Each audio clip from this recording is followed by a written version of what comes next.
Good morning, good afternoon, good evening. You're listening to ZM Global. This is Ben McLeish of the Zeitgeist Movement UK. We are but 3 days away from our annual Zeitgeist Day events that are taking place in around 60 countries this year around the world. Last week we listed a few of them from Germany and from England, Canada and America. This week I wanted to draw attention to some of the other ones that are going on. We actually have 2 events in India. And we also have a further event in Alexandria in Egypt, site of the famous Alexandrian Public Library, which stands today, having burnt down several times during its history. And I must take my hat off to them, because if you think about it, really, in a country that's actually undergoing an active rebellion, an active overthrow of its government and the power struggle that ensues any uprising, it is quite something to see even the slightest representation of something that must deviate from all possible paths that are listed by any of the pressure groups that are in that area at any one time. So you can find their entry and the entries that are for all of the events around the world. For most of them will be March the 15th, the Saturday that's upcoming. Some of them will be later as well. Some of them are towards the end of March as well. But you can find all of them on zdayglobal.org. So this week I've decided to interview a gentleman called Richard Osmaston, who is involved with something called the Money-Free Party. Richard is an old countryman of mine. He heralds from the similar area in Britain to my family, and moved over to New Zealand a few years ago, and moved to a place that's particularly known for its radical nature, or its slightly off the beaten path and bizarre sort of way of life, called Nelson. Nelson has entertained the sort of more fringe elements of economics for a while, and Richard actually came to my attention through an article that was published in stuff.co.nz. That article is actually listed in the show notes for this show, and it's worth checking out. It came up because I had a Google alert for resource-based economy. If you don't know what a resource-based economy is, I have a very simple way of describing the underlying priority of what it is that is advocated when we talk about a resource-based economy. Because, after all, aren't all economies based on resources? That's what we think. Even when we know that explicitly money is used, we tend to have this idea that resources are at the base. But consider the following. You are to imagine that you wake up tomorrow morning and all the banks in the world have declared bankruptcy at the same time. The vaults are empty.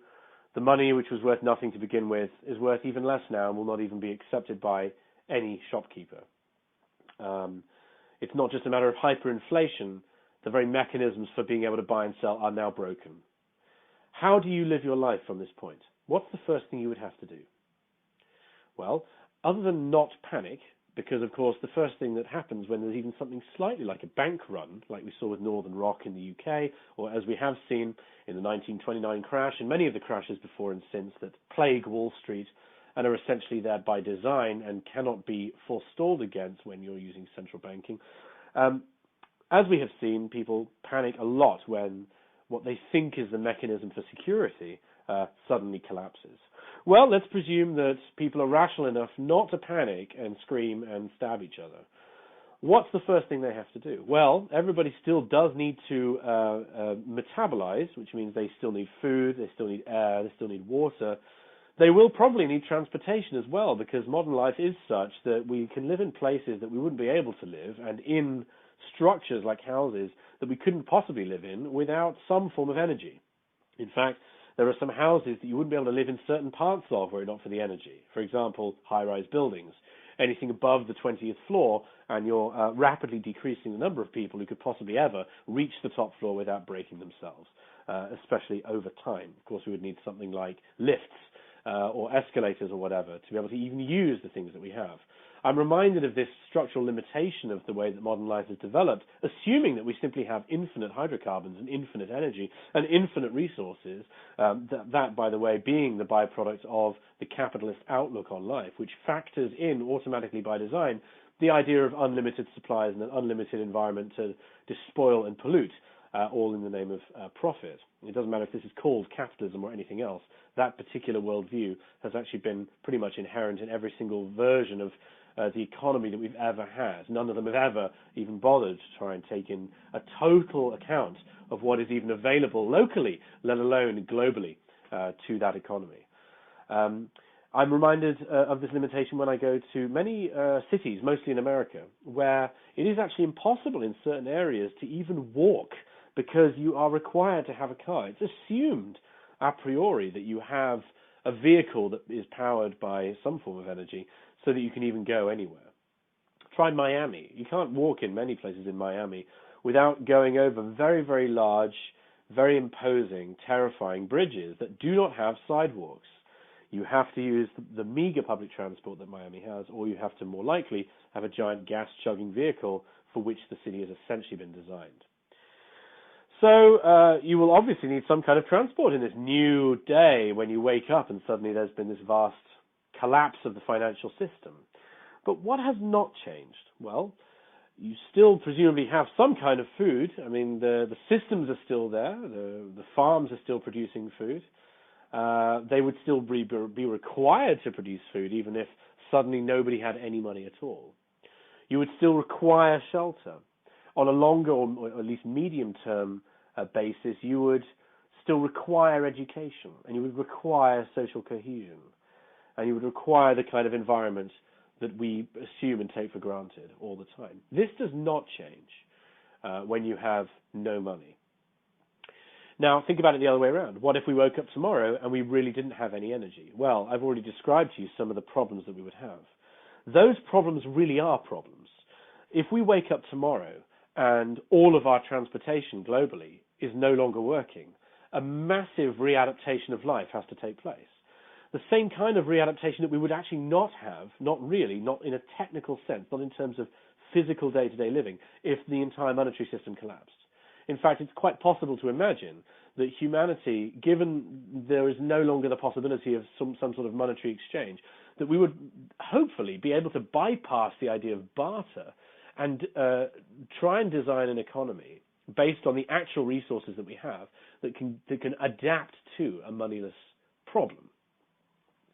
We maintain that this thought exercise reveals the actual priorities of life.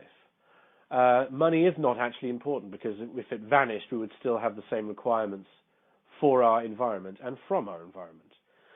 However, if the resources were to deplete, real disaster would ensue, unavoidable disaster, a disaster that can't actually be avoided or mitigated by a change in behavior.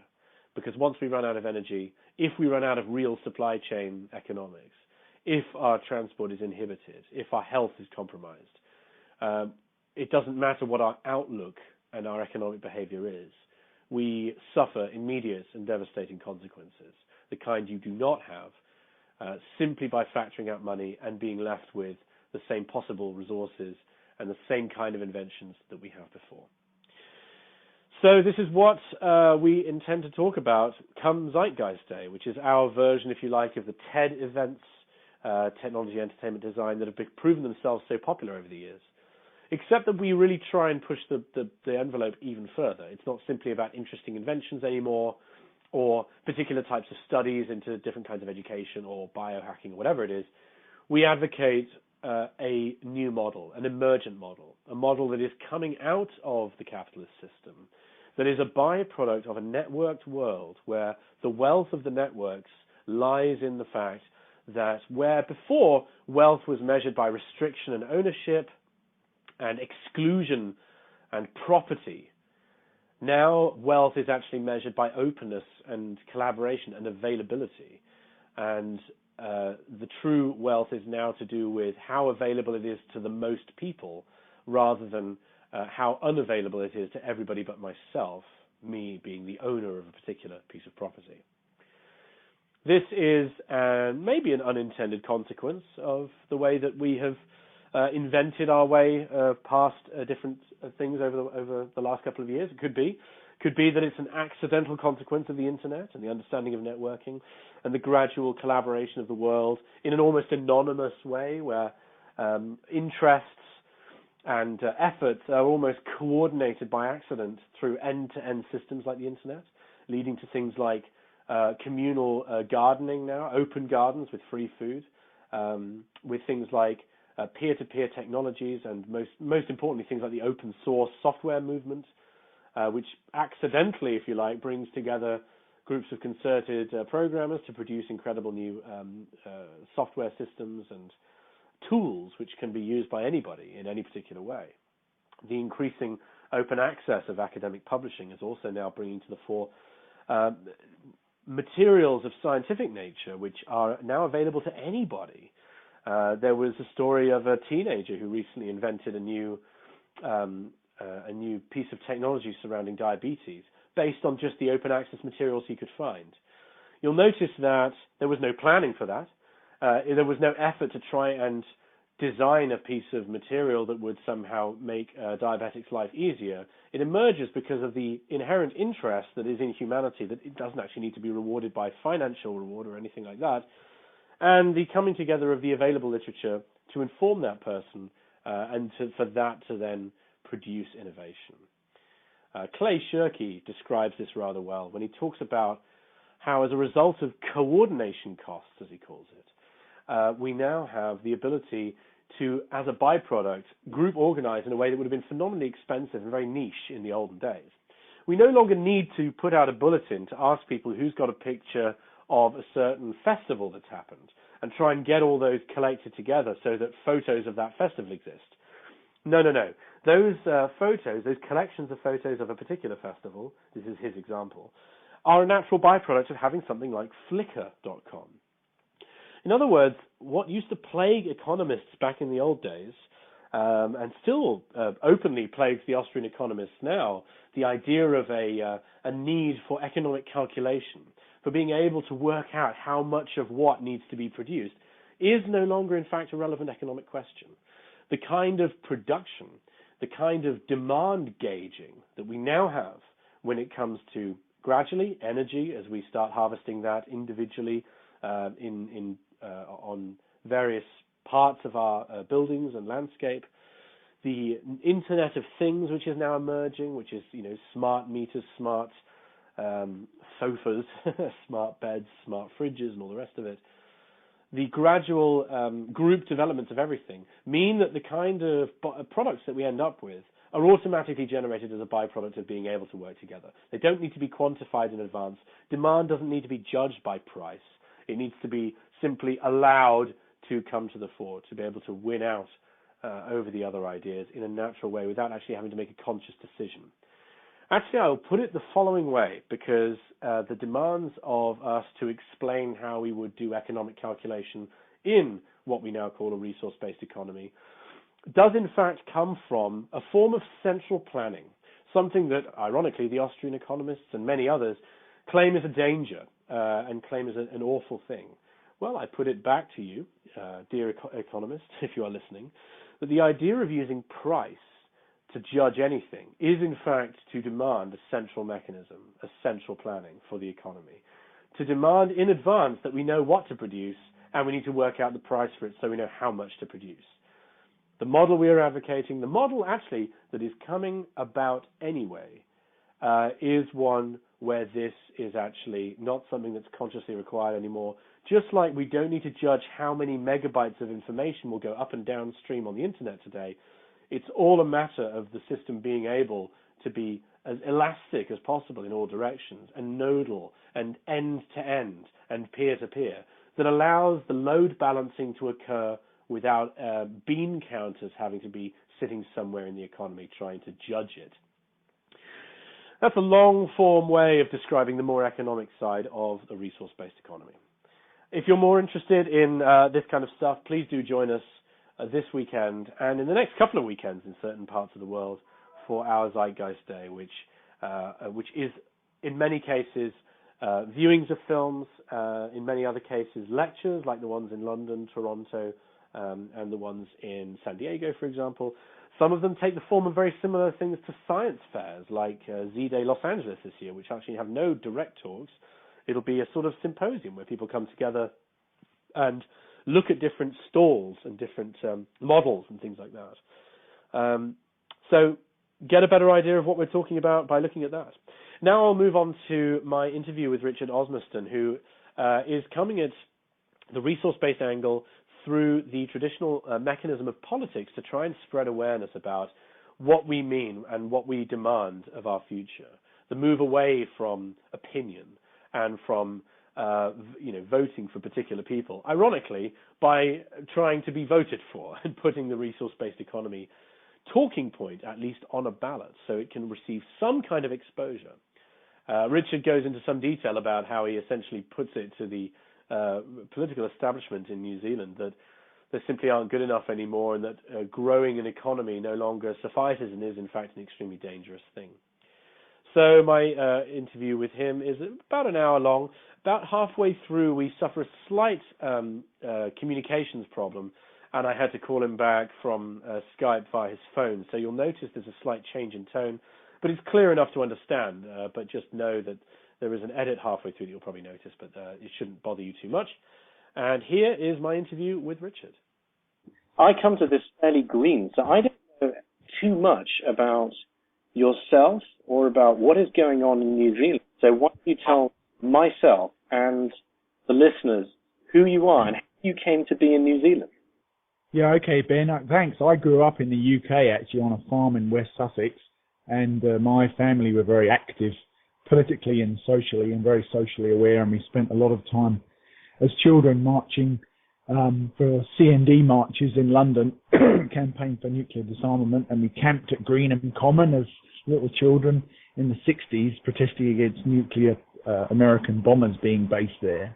And so this has been a sort of lifelong thing. I'm 50 now, but I left the farm when I was a young man and went into aircraft engineering, and then I became an airline pilot, and eventually we moved out to New Zealand anyway after 9/11, really because the whole flavour of the UK and Europe had changed so much, and especially in the airline industry, it was just a ghastly place to work, really. I mean, we were totally disillusioned with aviation and what they call security and this apparent, inverted commas, threat from terrorists just ruining our lives, basically. So we thought, well, we could make a better life in New Zealand. And so we came out here in 2003. And, of course, financially, it worked out extremely well for us back in those days. It's not the same now.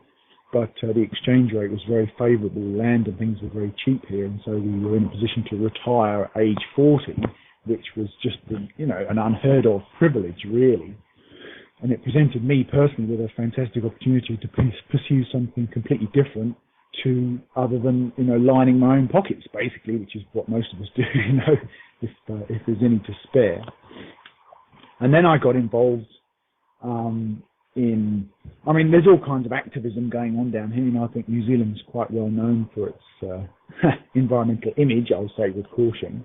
But there's a lot of very caring people down here. They're very connected to each other. And in some ways, it's a leading edge kind of place, which I was surprised to find, actually. In many ways, it's quite backward, but conversely, in other ways, it's very forward, particularly in sort of environmental, social awareness type areas. And we found it very refreshing, very invigorating environment. And of course, in my mid-40s, most people are working flat out then, but I was in a position to study some things a bit more deeply and follow my passion, really, which is sort of social equality and environmentalism.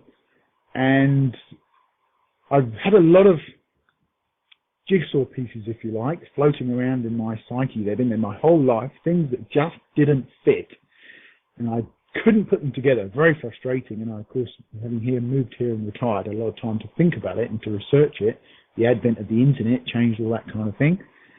And then I stumbled across the first Zeitgeist movie, which was just a massive breath of fresh air. And then I realized that there was a lot of other people in the rest of the world feeling exactly the same way. And I think this is probably 2007 or 8 we're talking now. Maybe even earlier, actually. And the whole thing started to come together. And then, again, with time and energy and enthusiasm to look at this more closely, we've just further refined the fact that the money system itself is basically the cause of every single one of our problems. Does that make sense, Ben? Yes, that does make sense. And I'm sure for many people who are listening, it's probably a familiar path as well. It's that people seem to know that there's something wrong, whether they have been active or not in political or social issues, or whether they have always had that sneaking suspicion that while they are not involved, something very much amiss, something misaligned, the wrong kind of focus is being led. And I think that's certainly true of me. I was very inactive before I came to any of this. So, okay, so it was with you. It was, wow, you got to retire at 40, man. That is brilliant. That is like 7 years away from me, and I'm nowhere near that. But listen, I wanted to ask you, tell me about the Money-Free Party. What is that? Yes, Ben, the Money-Free Party, that's the very latest incarnation of our course of action down here.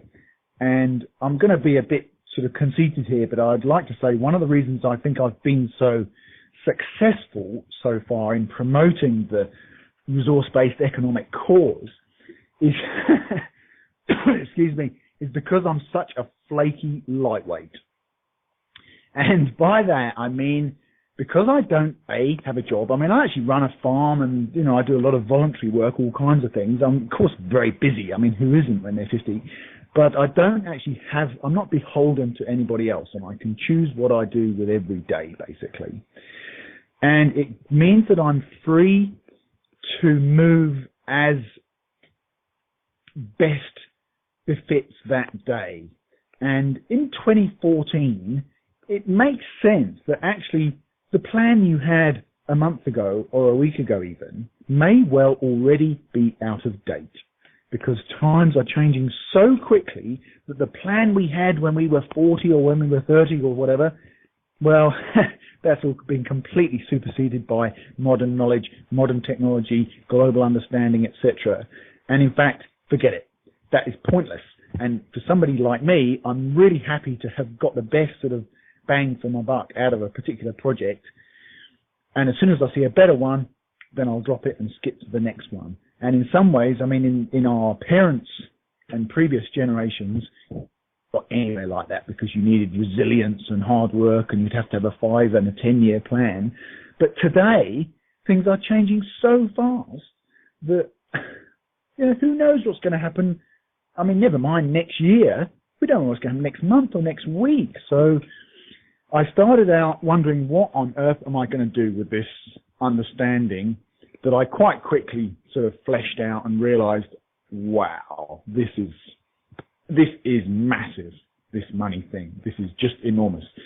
And with time, you get to realize this could solve every single problem that we know.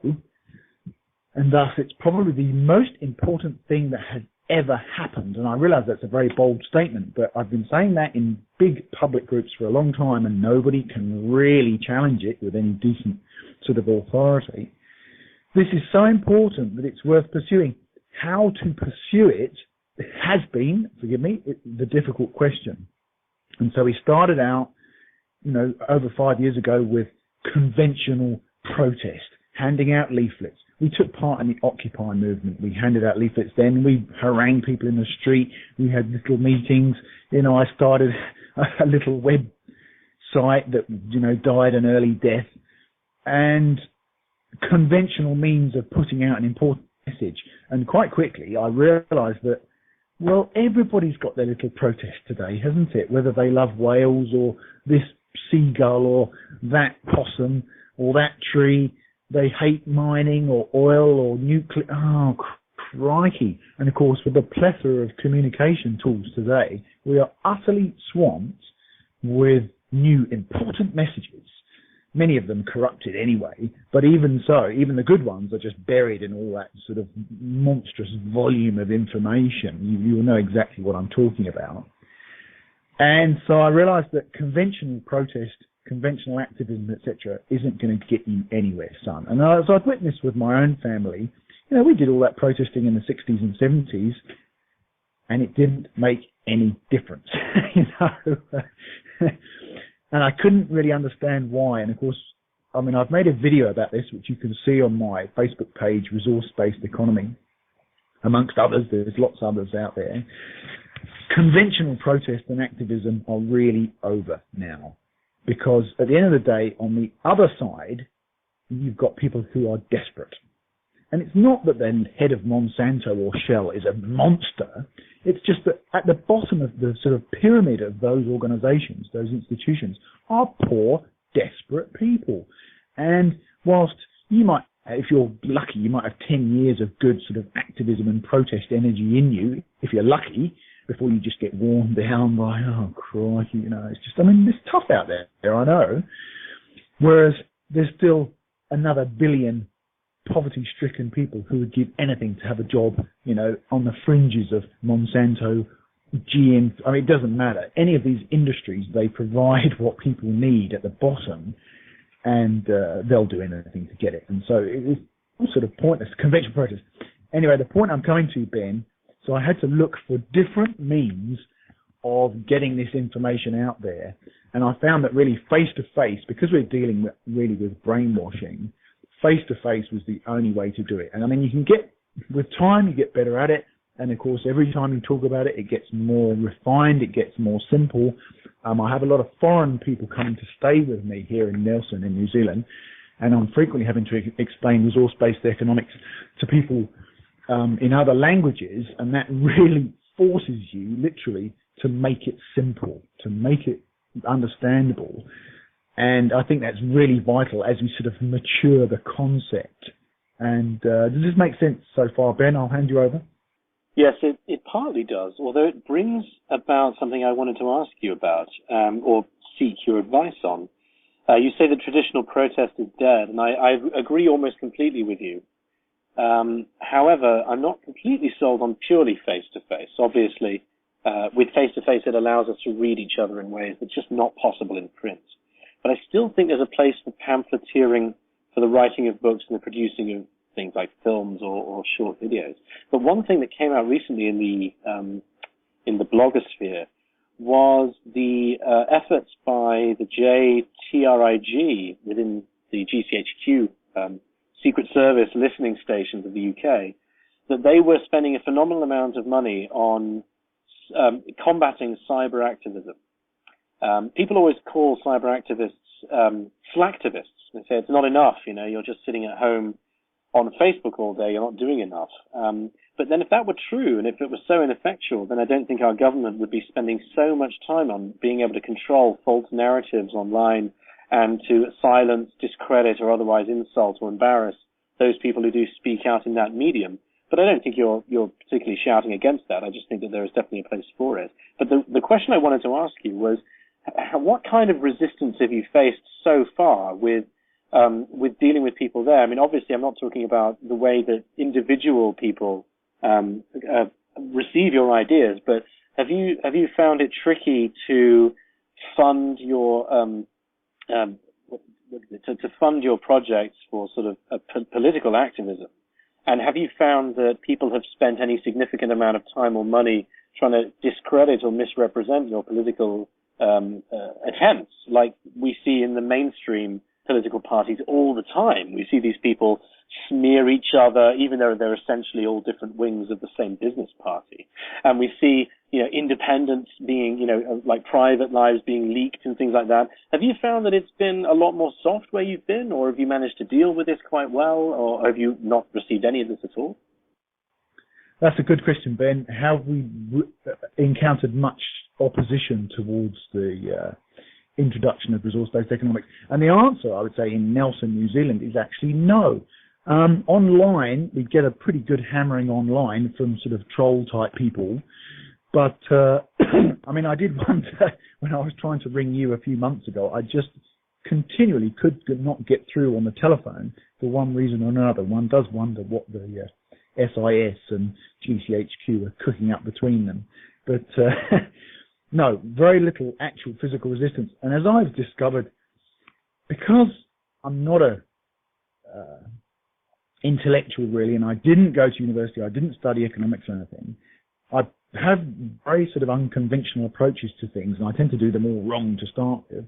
And because I didn't really know, wow, what am I going to do with this?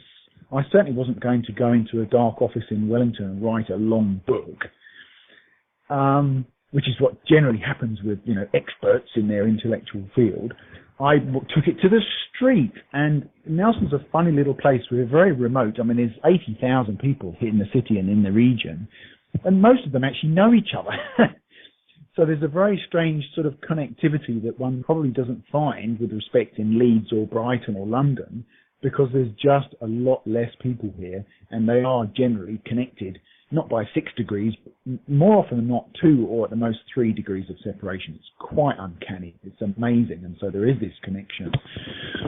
And as the argument has got more, I was going to say sophisticated, but actually I would say as the argument has got more refined and more focused, and, you know, every time you talk about something, you get better at explaining it, I think. You know, it's just practice. It's like playing a musical instrument.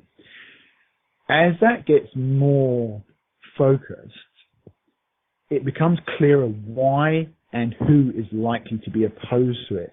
And what I've been doing physically on the street, most of the time people actually get it themselves. They say, well, yeah, okay, all right, Richard, I understand that. That's great. And yeah, I'd love it to happen in my environment, but you'll never get so-and-so to do it. And so I actually sort of nail them down and say, well, hang on, who do you actually mean, so-and-so? And they say, oh, well, those business people, those bankers, you know.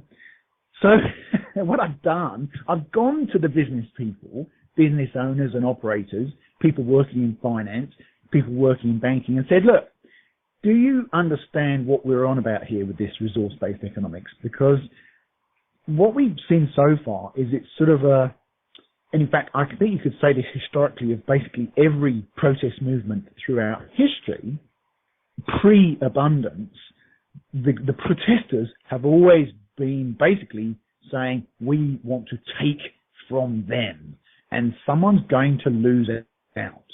And the difference with the moneyless economy, with the resource-based economy, is that nobody loses. It is absolutely win-win, and I'm really hard on this point.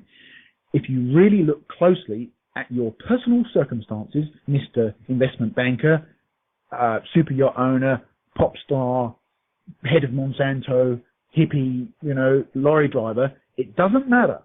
Whoever you are, if you really look closely, and this is where the eye-to-eye thing, and I agree it's not essential, Ben, but this is where the eye-to-eye thing has got me through. When you really talk to people, everybody's in the shit. Excuse my French. My favorite expression today is that even the rich are poor. You know, my son's been working on super yachts in the Eastern Mediterranean all the last summer. And, I mean, yeah, that's great. And these people have got business jets and 2 super yachts and everything you could ever want, dripping with diamonds and so on.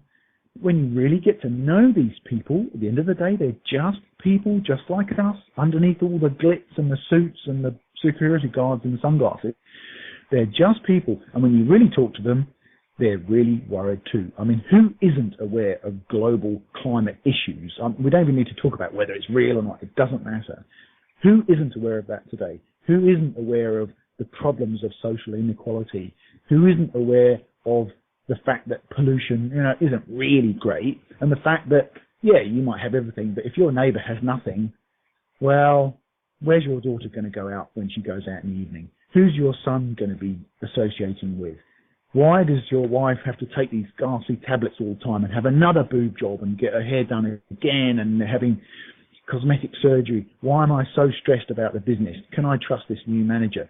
You know, everyone has got problems today, and really even the rich, they've just got more expensive problems than the poor. I mean, I'd still rather be rich than poor, don't get me wrong, but this is changing and everybody has got really serious concerns. Everybody, but you have to get through to them on a human level. And in New Zealand, in Nelson especially, you can get through. I mean, I it a politician that's a sitting MP today if I want to. I mean, I know where these people live. We do sports together, that kind of thing. Everybody's accessible. You don't have this massive sort of societal divide. And I remember very much in the UK, I mean, I lived there for 40 years, and I never, ever actually saw a politician. So I hope that answers the question, Ben. Over to you. You raise a very interesting point. I'll ask several questions and then I'll come back to you, but it seems to me that the stronger the local community, the easier it is to pitch something that relies on human connectivity and locality and understanding your regional culture, I suppose. And as we've moved to cities, and we've gradually become atomized and isolated and dislocated, even though ironically at the same time being crammed into ever tighter and tighter spaces, so that we are not actually alone, but we may feel more lonely. I can see that immediately invites the idea of reverse engineering that and saying, listen, the whole underlying basis of society really needs to be cooperative and interconnected. That must strike people as very alien when they live the city life. So that's my first point, and maybe you can think about that. I also had a former colleague of mine is from New Zealand as well, and when I brought up to him what I'm about to ask you about in the broader sense, which is the sort of political victories you've had over there. When I said, look, what's this place Nelson like? He said, oh, it's always at the forefront, man. It's always alternative and crazy and money free and resource based. It's like it's been like that anyway. This guy knows what I do in my spare time when I'm not working. And he pitched it like as the kind of place that would adopt that kind of thing and actually operate partly on the basic understanding that this kind of go straight for the resources, don't deal with banking, get to what actually matters and what really does serve people is so readily adopted there. But why not tell me and the listeners about some of your past victories and maybe some of your present battles in the political arena? Because it should be noted, you have made the headlines, and it's only because of the weird sphere of influence that we have in what we call the West that these go less noticed than they should do, because really having anybody deal with politics on a deliberately and openly money-free platform would make the news overnight tomorrow if that was a success in the UK. So tell me what has been achieved so far and where you're still labouring away. Yeah, that's good, Ben. I'll go to the last thing first, if I may. I suppose going back to that connectivity thing, I mean, Nelson is a funny place. It's not really all hippies. It was a while ago, but it's become very industrialized now, very tourist industry focused. There's a lot of wine industry, dairy, logging.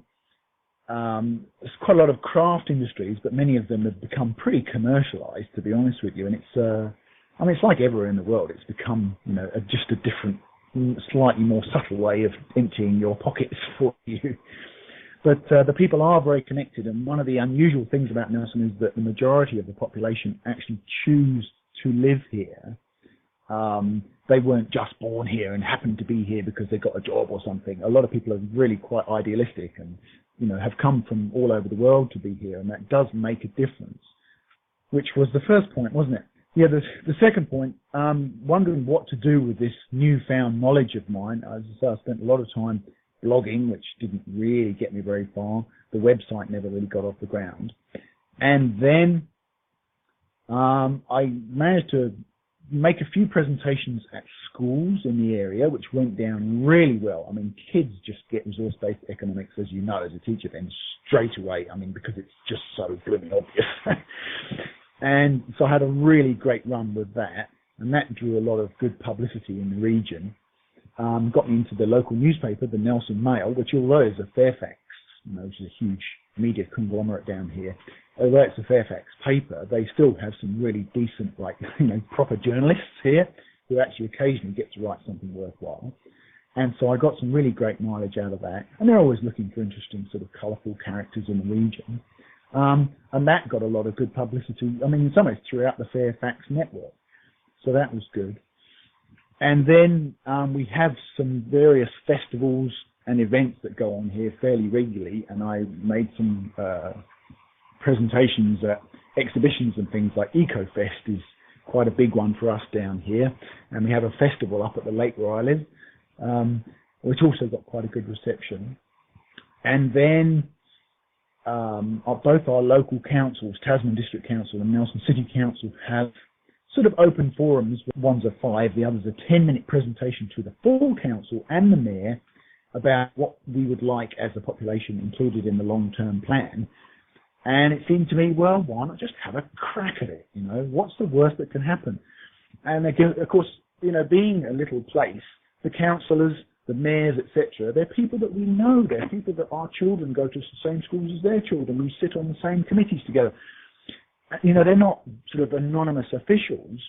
And, again, practice it, Richard. You've got to practice this material out there in public, make a fool of yourself to refine it.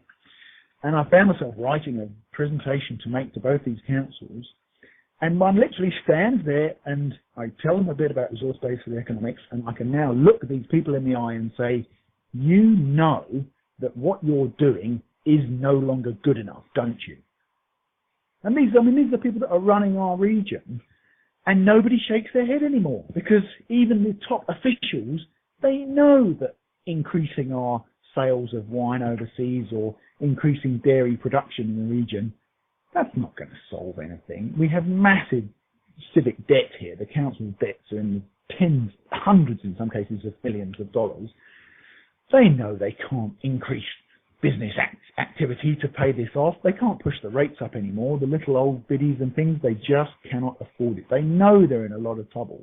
And so it puts me in a wonderful position to say to these people, you know, Richard, Aldo, with the previous mayors, this is no longer good enough, don't you? And, okay, Richard, thank you very much for that, Amazing. So basically, going back to your original question, no hard opposition, because it's so obvious, Ben, as you know yourself. This is just, this isn't just a new idea. This is how it should have been, And it just takes time to get people to take that seriously. Shortly after, we're talking 3 years ago now, gradually the process, again, refinement, what are we going to do? Next thing was the local elections. And it seemed to me so obvious. Why not stand as mayor for Nelson City on a resource-based economy ticket? Nothing else. The council staff, they know how to run the city. They can sort out the drains and the traffic and the welfare and things. The mayor should be a figurehead, someone got a head, at the front, leading as an example with some sort of vision. And I haven't got any money, so I can't afford any advertising. But the mileage I got from the mayoral campaign was absolutely staggering. And I only got 350 votes at the end, and the winning mayor got 7,500. But I wasn't ever expecting to win. And in some ways, thank goodness I didn't, because I'd be bogged down with earthquake risk and traffic and all the other problems that mayors have to put up with. Whereas really, there's much more important work to do, promoting a resource-based economy. And so that's led us on now. That was back in November last year.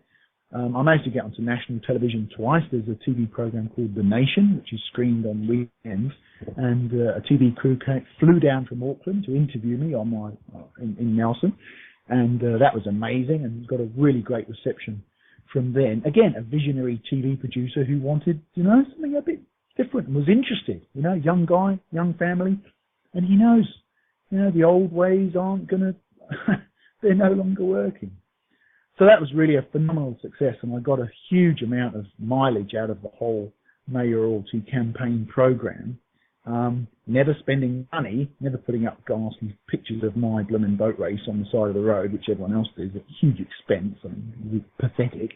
But nevertheless, resource-based economics was there on the voting documents that went through every single household letterbox, and that was just amazing. And of course, the other day we were in Trafalgar Street in Nelson, and a total stranger comes up to me, well done, Richard, good luck in the election, mate, and that is so fantastic when that happens, and this wasn't some hippie covered in tattoos, nothing wrong with that, I've got my head, but this is just an ordinary business person out for a drink on a Friday night, and that, to get that sort of reception is just so buoying, it just makes me so excited, it's fantastic.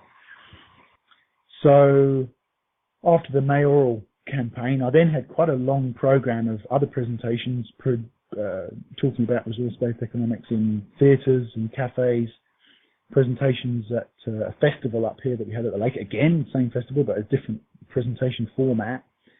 Went down really well.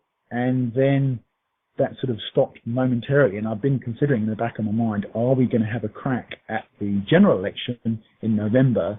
And we decided about a month ago, well, what else are you going to do? And when you've got all these clowns up there on stage, on television, in the paper, spouting their usual rubbish about increasing economic growth and green jobs and, the minimum wage, we're going to get $14.25 an hour now. Fantastic. Thanks, guys. When the cost of living is $16.25 an hour, etc. I just realized we've got to be there. We absolutely have to be there. And in my engineering aircraft career of 25 years, an awful lot of it is about procedure, documentation, bureaucracy. I mean, it's paperwork that keeps those planes in the sky. And I'm used to trawling through mountains of ghastly manuals and procedures. And in fact, as I spent a bit of time researching registering a new political party, actually that's all it is.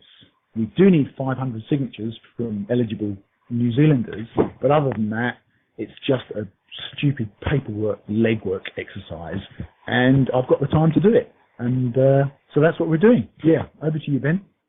It's so refreshing to hear that all the ballots that went through those homes have resource-based economy on them. I think I would struggle to find anybody in our movement, no matter what their disposition towards engaging the political system is about what is essentially our fairly apolitical effort, that isn't a good thing.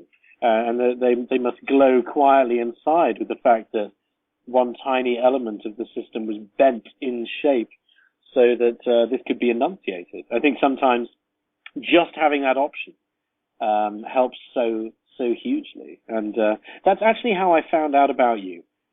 Nobody sent me any of your stuff.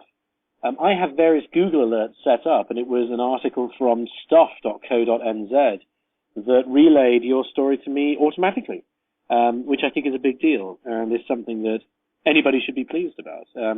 We've obviously, I say we, one of the people who was involved with TZM and the Venus Project, a guy called Scott Keller, who I've mentioned a few times. I mention him almost every time that we mention anything to do with engaging the political system, because his effort was so futile, whilst, of course, being so noble. He tried to run for president of the United States of America, which, is a brilliant effort. And of course he knew and said multiple times that he knew he wouldn't win. Like, it's not going to happen. Not with all of the money and resistance and all the preconceptions that the voting public have.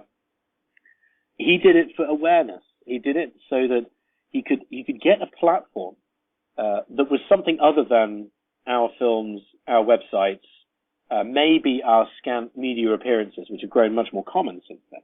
That was, 2012 it would have been.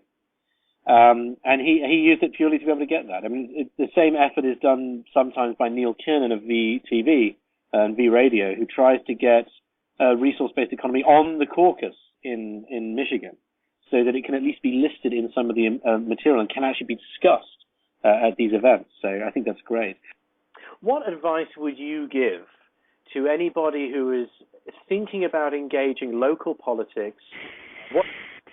What works, what might not, what is worth, any particular kind of tactic? What do you think? Okay, well, firstly, in a sort of holistic way, you've got to get your material good.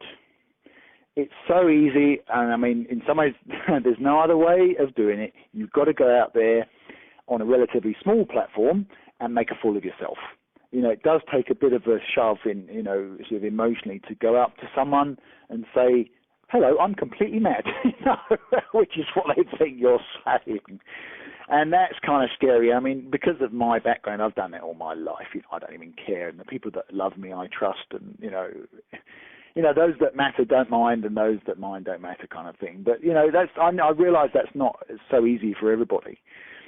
But the only way to refine the material and have confidence in it is to go out and practice it, and you'll get smashed around, And I've had years of walking away from conversations thinking, well, you looked a right idiot there, didn't you? And and you walk away in the early days with doubt. You're thinking, that bloody Ben McLeish and all those TZM lot, they're nutters. What are you doing? What did you just say that to someone? But of course, so you go away and lick your wounds for a bit. And then you realise, actually, bollocks, I was right. I should have, why didn't I say that? It's just a process of learning. It's like playing a musical instrument, which I'm learning to do. And, to begin with, you sound rubbish, But if you don't blow it, you'll never make any music at all. And so you've got to go out there, talk to your friends about it, talk to your family about it. And, I mean, I was doing that last night. We had 5 people here for dinner, all of them totally convinced I'm completely mad. But after 3 hours of it, wow, they don't have to go quiet. Amazing. And that's the time to back off. I mean, that's sort of moving on. That's another sort of piece of advice I'd say is don't hammer people into the ground. When you get a bit of mileage, if you can quit while you're ahead, and of course people love to think of things themselves rather than having been told something by some smart ass, it's so much better. So if you can get a little bit of progress with somebody, if you can bear to do it, back off. They've started, they've said the RBE words, they've got a bit of a gist of it, maybe leave them with a question or two, but don't try and win them over 100% the first time, because it's too much. We're deeply damaged, and it takes a long time to heal. You have to be very patient. And that's, going back to the reading people's faces kind of thing, personally, you can actually see when someone's had enough, Whereas on paper or online or whatever, it's very difficult to judge how far to push it on the first, or the second occasion or whatever. As to what to actually do, engage with people, talk to people about it, especially young people who are so refreshing. And, you will come across people who, they ain't never going to do this.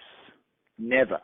And don't waste your breath, because right next door is someone who loves it, and it's so much more invigorating, and it makes you feel so great when somebody gives you a positive response compared to spending half an hour, getting shouted at and basically arguing with someone who's utterly dug their heels in. That's completely pointless.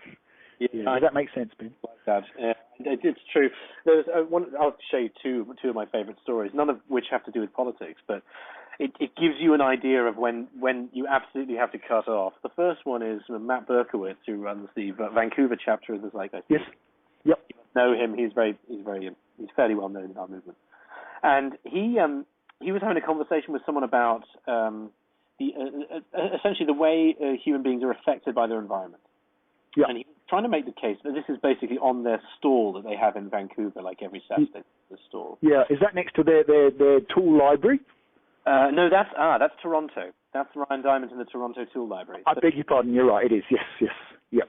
What they, man, Canada in all its forms, really shooting ahead, like you guys, just shooting ahead, man. So, go for it. Yeah. He was talking to this person. He was trying to say, look, there's no such thing as things like free will in the way that we understand it, right? There's actually a multitude of inputs, and there's, societal conditioning, and there's the damage that structural violence does to the way that people see the world. And this person was having none of it. So in the end, Matt said, are you saying that there is nothing that affects how a person would actually make their decisions, that there's no environmental input? So, there is no environmental input. And he said, all right, we're done. See you later. Yeah, best just walk away. Yeah, amazing. Use that language. Then why are you even talking to this person? And the second one was, in fact, another stall in London, and somebody was talking. They'd come from a particularly Muslim viewpoint, and I believe one of our guys was trying to make the case that, look, you can believe all you want, man, but people are getting massacred out there just for their beliefs and for the profit and gain of the Western war machine, man. And believing stuff isn't going to do anything.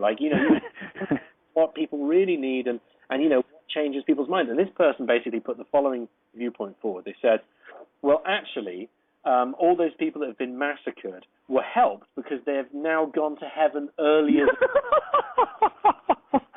Oh, wow. Yeah. If I had been there, I would have said, all right, well, you presumably support murdering every Muslim then. Yeah. Right? Bring your children here, yeah. Wow. But of course, if you put it that way, they go, no, that would be terrible. You go, all right, so what are we talking about? At that point, they just said, all right, man, see you later. Thanks. That's a great viewpoint you got there. Hope it works out for you. That's not particular religion. That's particular religion. This is very bizarre. It sort of trumps all human need and all the rest of it. So, sometimes there are where you, unfortunately, there are people alive now who will never buy into this. And yes, absolutely. Yeah. Navigate around them. That way. Yeah, I agree. But I don't think there are very many. And I think from our point of view, particularly from a talking to other people point of view, I have to remind myself of this constantly, because of course I'm all enthusiastic and excited about it, especially once I get sort of wound up, is don't go for conversions. I hate using these bloody rugby analogies, but don't go all the way today. Just be happy to get a few yards with each one, and then move along to someone else and bring them forward a few yards, because every other indication around us is basically backing up our story. And sometimes I actually wonder if, it feels like in the Nelson region that resource-based economics has sufficient stature, shall we say, that in time it will be the only thing left. Everything else is so happily discrediting itself that moneyless will be the only thing left standing, because nothing else stands up to scrutiny. And I found this especially on stage when we were doing the mayoral campaigning, where quite often there was the four of us mayor candidates on the stage. On one occasion, 450 people in the audience asking questions. And I realised, starting out on this sort of month of campaigning, I felt I was sort of the nutter in the background, with a jester hat and the funny makeup. But in fact, I was the only person that people believed. And I didn't realise how that would come out in my persona and in my body language and in my enthusiasm. Because when you do believe in something, to your very core, you can't hide it. And of course, the other candidates, they're fabulous people, don't get me wrong. They're passionate about their community. They're extremely hardworking, very professional, all that stuff. But they don't believe that economic growth is going to save us. They don't believe that riparian planting is going to stop river pollution. How long can you keep this pretense up? Of course, they don't know what else to do, but it's falling by the wayside on its own. It's almost like RBE is an inevitability if we don't sort of have a massive punch up on the way to to that point, which here in Nelson I think we'll get there before we start fighting, but I appreciate in Leeds and London you've probably got a slightly different shaped battle anyway. Does that make sense? No, it certainly does, sir. I've not been able to really gauge the Leeds thinking on this, if one could even generalize it that way, but there are some interesting passions that play here. One of them is that almost still within living memory, there is the Victorian age of textile production and the conversion by machines away from all of that. Yes. Felt. And obviously these days, of course, Leeds has utterly reinvented itself years ago. Still a very thriving and very interesting place, but I think people have sort of forgotten this. There is a sort of a negative tendency towards these ideas in general, I suppose. There is almost an overtone, especially up north, of this being utopianism. I think the reason that manifests itself has nothing to do with the abilities of any particular northerner, but it's the very harshly felt broken promises of previous Labour governments. Particularly hit up here, and it particularly hit primary industry and actual life. The effects weren't just monetary; they were technical, and I think people have a well-deserved and well-justified fear of talking about that kind of stuff. But I think it's changing, and I certainly don't want to generalize and say that anybody from the north would think that. It's just in the past they shut off very, very quickly and tend to just be very, very practical, very ultra here and now practical. But it's changing. There is a tool library in Leeds, for example. Is there? Wow. With them as well. So I must say that there are other sides to this. But it's interesting what it just made me think of. I think so many people these days totally expect every would-be politician to have their hand in the fucking pot. That when they and say we're against money, we actually want to we want to automatically get people to go, oh well, he's definitely not in it for the money then. No. A thing that helps along this almost natural selection of the various political slants, like you say, man. Almost the RBE model is equipped for real life, and that's why it'll adapt to the environment, and everything else will actually not just collapse, but has a worrying tendency to actually destroy the environment that it's adapting. There's so many things we could talk about, Ben. There's something I'm really excited about at the moment, and going back to your, the outlook of, ordinary working class northerners, I suppose. The music of Alan Price and people like that. I'm thinking that I grew up with, actually. We certainly weren't part of that struggle, but we were very aware of it. And what I think I've managed to do, or I'm in the process of doing here in Nelson, is specifically tailoring my approach to the people that I'm associated with. because everybody is slightly different. We've all been brainwashed in a slightly different way, and you just have to somehow tap into that person's particular customized brainwash to figure out how to help them out of it. And I liken it to sort of my daughter does natural horsemanship, and it's all about opening the door. It's not leading you out. It's showing you that you personally have the potential to see your way out of this. It's not, I'm going to show you what to do. It's, I'm showing you what the possibilities are. And it's sort of subtly different. And one of the things that really excites me about the transition process, which you probably don't want to go into too deeply on this occasion because it's such a massive subject, and this is real sort of breaking stuff right now, is that I think that the transition process itself will be ultimately, and I'm talking, I mean, in a really short time frame, I absolutely will not say years or generations, don't get me started on that, no way, we're talking weeks or months. The transition process itself will be ultimately given that final shove by the business community. And of course, traditionally, you know, people of our ilk have sort of vilified business. And I mean, I've even got a sticker on beside my bed that says, business is war, you know. I've given these out in the street. And of course, conventionally, money-based business is war. But in a resource-based economy, we still will have transactions between people, but they'll be of a different flavor. And the point I'm getting at is that with the greatest respect to the, how should you say, the woodland folk, the hippies and things, on the whole, they never really did anything. They did a lot of thinking and a lot of loving, and I mean, I am one of them. I'm not knocking them at all, but they weren't the proactive people who actually went out and did digging and sawing and selling and production. You know, that was left to, at the end of the day, the energetic, the ruthless, the cunning, the powerful, the motivated, the intelligent, and so on. And those particular traits have now dominated everything, and of course, that's why we're in the mess we're in. But we shouldn't discount those business people. And if one thinks about a modern business leader, I'm going to use Richard Branson as an example, but I mean, there's plenty of them out there. You can fill in the names for me. You know, these people who lead companies like Google, Facebook, etc. Yeah. So Richard Branson should be made an example of. So please go. Yes. Well, what do they really aspire to, the modern business leader? You know, they don't want more jewelry for their wife, do they? To be honest, they've got plenty for their own selves. I mean, in fact, phenomenal wealth that we've never experienced before. So much they can pay for the next 10 generations of their family. But, you know, I'm talking modern business leader now, not the old monsters of the 19th century. What do they aspire to? They want to run a good business. They want to make lots of money. They want to have a great life.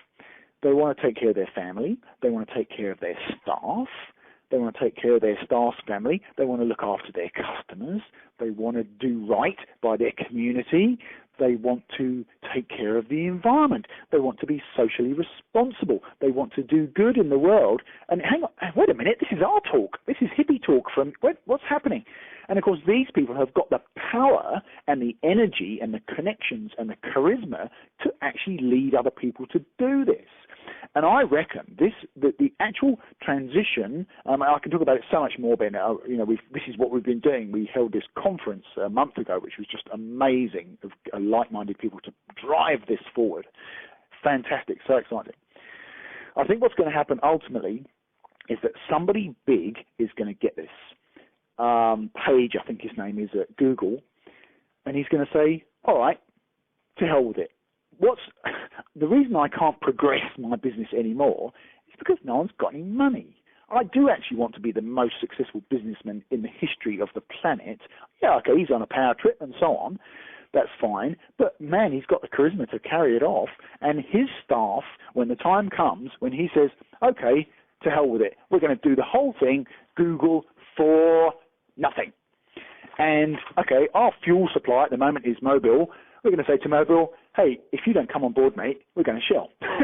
And he's going to say to his construction firms and their transport companies and their electricity suppliers and their software producers and all their all the people that are involved with Google, and you can imagine how many people that is now, they've got so much clout that he's going to be able to say, okay, we're going to do it without money. And if you don't want to do it, we'll get someone else, because there's plenty of others clamoring out there who could do a better job, and they'll do it for nothing. And suddenly the whole thing will just go, I believe the expression is a thunderclap, actually. Viral is too slow.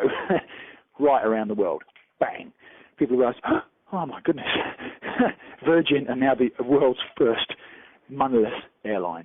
And if you don't want to be a supplier of aircraft, Mr. Boeing, to Virgin, then we're going to get Airbus. No, wait a minute, what are you talking about again? And the thing just goes, ripples right down to every single individual everywhere. Bang. And there you've got it, a worldwide transition. That's very interesting. It's a very idea that a company would force its suppliers that way. We'll see, I guess. I do agree with you that I think these things come in fits and starts, and really, like, and actually the word thunderclap is almost deliberate, I'd hope. You've presumably heard of phone blocks, right? No. Basically, at the moment, mobile phones are a welded shut unit. The maker movement has... Oh, yes. No, my Dutch friends told me about it yesterday. Absolutely, like a Lego phone. Yep. Exactly, yes. So a mobile phone that works almost like Lego does, with interchangeable for anybody who doesn't understand. Yeah. And this thing went viral before they even released. So they had their soft stuff, and they had Thunderclap, which is the name of the viral platform that they used to try and do it. But it broke their servers like 3 days before they actually officially... Fantastic, so it has come. It's over, man. It's out there. And people know intuitively when they see it. They're like, yes, this is actually solving that bug there I've had in my mind every time I throw my old phone away. This is I hate it, yes. Real problem is.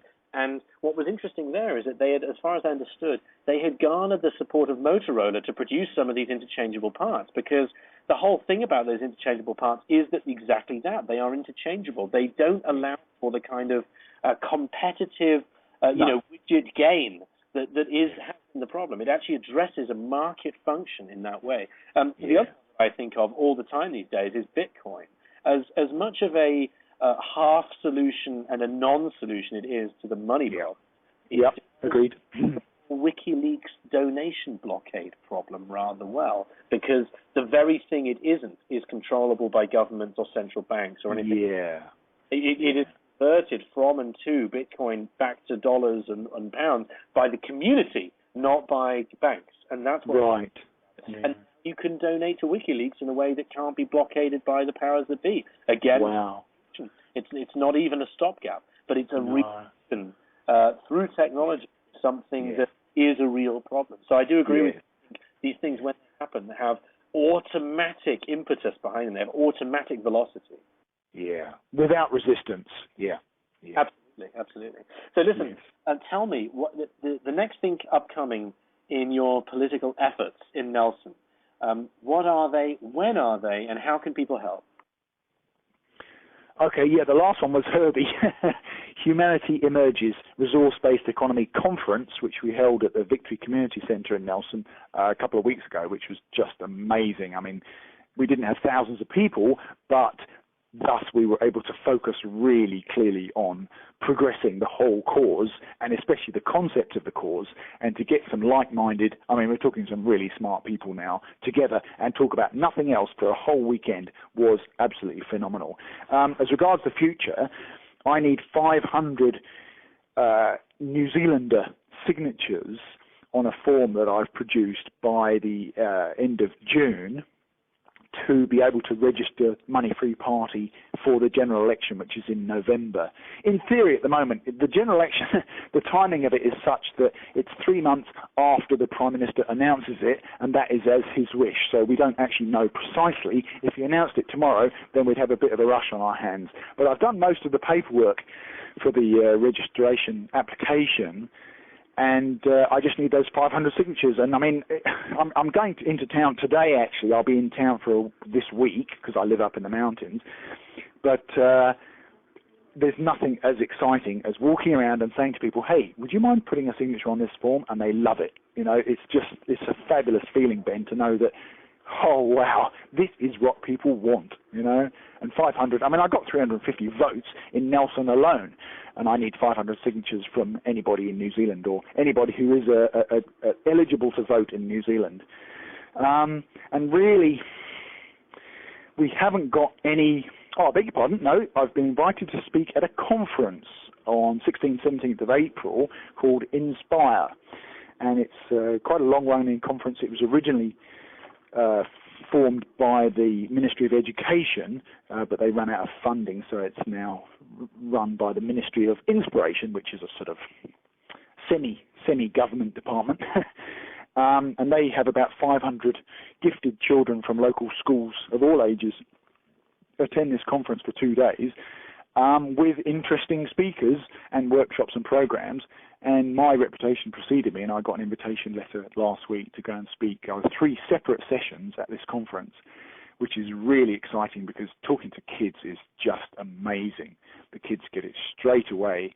And probably the best thing that has ever happened with resource-based economics, apart from my own sort of epiphany, is when I go to school groups and I sit there with 30 kids for an hour. We've got a 3D model, which I'll tell you about another time.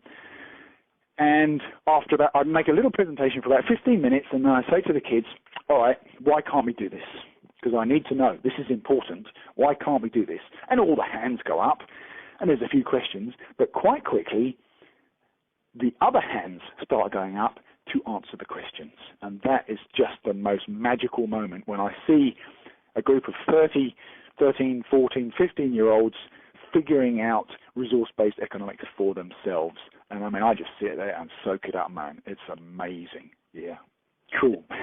This is exactly what Jim Phillips tells me as well, who does a lot of these schools talks in the UK. And in fact, this guy he's doing one of his school talks for us. So, like, you can see what it's like, you know. And he says, man, like, the ones who ask the most important questions, in fact, it's the questions to which he finds he can't find answers, are the kids. It's the people like you and me, the adults, who ask the questions. Those questions are easily answerable because they tend to be, you know, coming from the distorted lens of what it's like to live in our culture. Oh, we're all screwed up. Absolutely, yeah. Kids are still geniuses, and so they ask the really difficult stuff. And he says the time where he has to say, "I don't know, I'll try and find out," is kids, and that means that they're really testing the idea out. They're pushing it in all the directions, whereas we're trying to resist the parts that the idea fills quite easily. That kind of stuff I can thoroughly understand, and I can agree with that. Well, listen, I'm going to try and get personally. I'll try and get the word out to all of my New Zealand friends to get behind this. Because I mean, what would happen once you've got the 500 votes? What happens then? Okay, then I put that together with the application, which includes they're just statutory documents, basically, the one has to produce, and we have to show how we are forming a democratic party that has a mechanism, a visible mechanism of voting for candidates to show that we're doing it democratically. And I mean, that's just a paperwork exercise. You know, I've written a manual, basically, of rules as to how the party will operate. I mean, ours is no different to the National Party or the Labour Party. You know, this is just how, you know, it's like, I don't know, if you're on a village hall committee, you know, somebody keeps the minutes. If you have a resolution to discuss, then you have a vote for it and a second and all that kind of thing, and you write it all down, and you just make sure you keep proper records. You know, it's just about being business-like, which, with the greatest respect to the hippie community, I mean, we haven't been that business-like in the past, you know. If you want to play at the big table, then you're going to have to do some things properly, and, you know, just sitting around in pubs with pipes and bitter, it's not enough, you know. You've got to put a suit on and go to the meeting, you know, and write some things down and sort of be grown up about it, you know. All right, fantastic. And is there any chance that you'll ever come and visit us back in Blighty again and reunite yourself with your Sussex roots? By the way, my family lives very close to West Sussex as well. So it's do they? Yeah, we hail from a very similar area. So I know the kind of the landscape you're invoking when you think of your earlier years and especially your farming. Okay, yeah, Horsham was our nearest town. Oh, yes, okay, very close to Christ Hospital School then.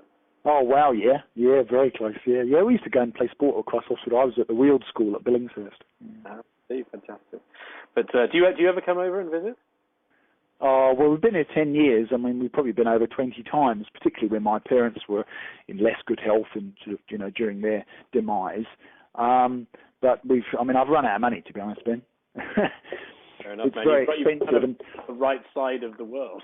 So it's like you didn't run out of money when you were in the UK and stuck here. So. Oh no, we had plenty then, yeah, but it's all gone now. And as you'll know, separation doesn't help; it doesn't come cheap, and that sort of changes one's plans a bit. And I mean, one thing I'm determined to do now, having retired at 40, is never go back to work. No way.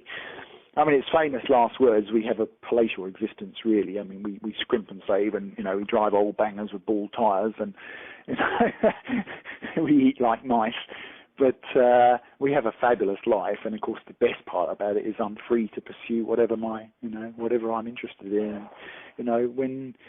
As I found when my parents were suffering, and I mean, fortunately, I did get to go and visit them a lot, but I couldn't be with them all the time. I just have that kind of conscience. If others aren't thriving, then I can't thrive either. My thanks again to Richard for coming on the show, and I, of course, wish him all the best. If you're a New Zealander and you feel like casting a vote or two his way, I do recommend it. I mean, it's only 500 that he needs for his next process. And that's about it from me. We will see all those who are coming to our particular Zeitgeist days on the day, and we're looking very much forward to seeing you and talking with you. And until then, I will wish you all the best with your events worldwide and all the best with everything else that's going on. Thank you for listening. Goodbye.